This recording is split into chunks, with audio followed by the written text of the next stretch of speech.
நான் பெருந்தலைவர் காமராஜர் அவர்களின் வம்சவழி பேத்தி மயூரி. அதுவும் தமிழக வெற்றி கழகத்துக்குள்ள நுழைந்த மறுநாள் எதுக்கு இந்த பேச்சு பேசுறாங்க? இவங்க காமராஜர் பேத்தியே கிடையாது, இவங்க ரத்த உறவே கிடையாது, நேரடி உறவே கிடையாதுன்னு சொல்லிட்டு தவறான பரப்புரைகளை தொடர்ந்து பரப்பிக்கிட்டே வராங்க. நான் திராவிட முன்னேற்ற கழகத்துல 10 ஆண்டுகளுக்கு முன்னாடி இணைந்தேன்.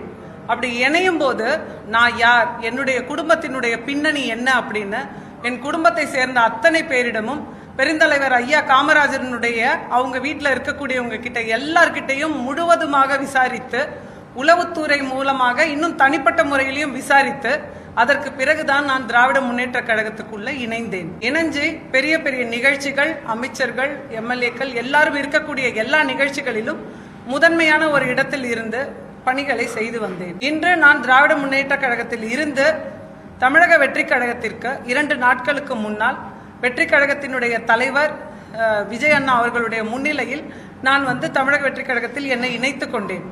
அது இணைத்து கொண்டதுனால என்னுடைய குடும்பத்தை சார்ந்தவர் தான் சொல்லணும். அவர் தேவையில்லாத ஒரு கருத்துக்களை, இவங்க காமராஜர் பேத்தியே கிடையாது, இவங்க ரத்த உறவே கிடையாது, நேரடி உறவே கிடையாதுன்னு சொல்லிட்டு தவறான பரப்புரைகளை தொடர்ந்து பரப்பிக்கிட்டே வராங்க.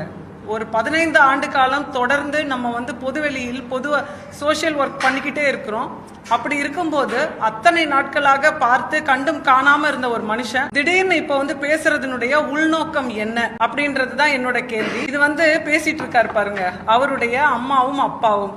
அதாவது இவர் பெருந்தலைவர் காமராஜருடைய தங்கை நாகம்மா அவங்களுடைய மகன் தான் இவர். இவங்க எனக்கு இவங்க வீட்டுல போயிட்டு இவங்க கிட்ட எல்லாம் நான் கட்சியில சேர்றதுக்கான ஆசீர்வாதங்களை வாங்கியிருக்கிறேன்.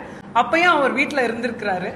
இன்னொன்னு, திராவிட முன்னேற்ற கழகத்தில் நான் இணைஞ்ச உடனே விருதுநகர்ல நடந்தது. இது விருதுநகர்ல ஐயா காமராஜருக்கு பிறந்த நாள் விழா கொண்டாடுறாங்க.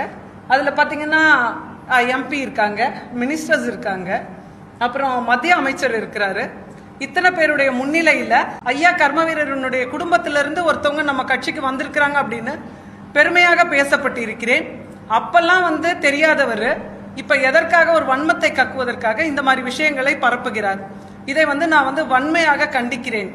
இவ்வளவு எவிடன்ஸ் இருக்குது. ஒரு பொய்யான ஒரு குடும்பம்னா ஒரு 100 பேராவது இருப்பாங்க. எப்படி நம்ம பொய்ய ஒண்ணு சொல்லிட்டு, அதுவும் அவருடைய குடும்பத்திலிருந்து வருகிறேன், அவருடைய வம்சவழி பேத்தின்னு சொல்லிட்டு 15 வருஷம் எங்கேயாவது யாராலையாவது டிராவல் பண்ண முடியுமா? அப்ப ஏதோ ஒரு பொறாமைனாலும் யாருடைய தூண்டுதல்கள்னாலும் இது போன்ற ஒரு தவறான கருத்துக்களை சொல்லிக்கிட்டு இருக்காங்க. இது அவர் மேல இன்னைக்கு நான் சட்ட ரீதியான நடவடிக்கை எடுக்கிறதுக்காக ஃபைல் பண்ணியிருக்கிறேன். நான் இதுக்கும் தொடர்ந்து நடவடிக்கை நான் என்ன எடுக்கிறதுன்னு கண்டிப்பாக எடுப்பேன். நீங்க